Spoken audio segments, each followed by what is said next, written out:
नमस्कार दोस्तों, स्वागत है आपका आज के इस वीडियो लेक्चर में। हमारी साइको की टेस्ट सीरीज चल रही थी जिसका अगला वीडियो है। देखिए आज की वीडियो का पहला प्रश्न, निम्न में से बुद्धि का कौन सा सिद्धांत प्रक्रिया प्रधान सिद्धांत के अंतर्गत आता है।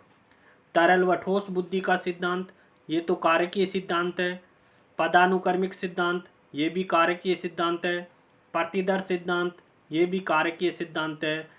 त्रितंत्रीय सिद्धांत है, वो प्रक्रिया प्रधान सिद्धांत के अंतर्गत आता है। दूसरा प्रश्न देखिए, निम्न में से कौन सा बुद्धि का कौन सा सिद्धांत कारकीय सिद्धांत के अंतर्गत आता है। कारकीय सिद्धांत के अंतर्गत कौन सा आता है, तो बहुबुद्धि का सिद्धांत है वो कारकीय सिद्धांत के अंतर्गत आता है। बाकी प्रक्रिया प्रधान सिद्धांत के अंतर्गत आते हैं। देखिए कारकीय सिद्धांत कौन कौन से हैं। कारकीय सिद्धांत कौन कौन से हैं, देखिए एक कारकीय सिद्धांत, एक कारकीय सिद्धांत किसने दिया था, बिन्ने ने दिया था। द्विकारकीय सिद्धांत स्पीयरमैन के द्वारा दिया गया है। त्रिकारक या त्रितत्व सिद्धांत स्पीयरमैन के द्वारा दिया गया है। त्रिआयामी सिद्धांत गिलफोर्ड के द्वारा दिया गया है। बहुकारक या बहुतत्व सिद्धांत थार्नडाइक ने दिया था। बहुबुद्धि का सिद्धांत गार्डनर के द्वारा दिया गया है। त्रिस्तरीय मॉडल जॉन बी कैरोल के द्वारा दिया गया है।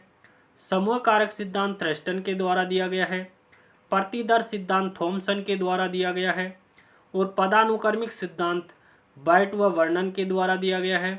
तरल व ठोस बुद्धि का सिद्धांत केटल व हॉर्न ने दिया था। ये कौन से हैं, ये कारकीय सिद्धांत के अंतर्गत आते हैं। अब देखिए प्रक्रिया प्रधान सिद्धांत के अंतर्गत कौन कौन से सिद्धांत आते हैं।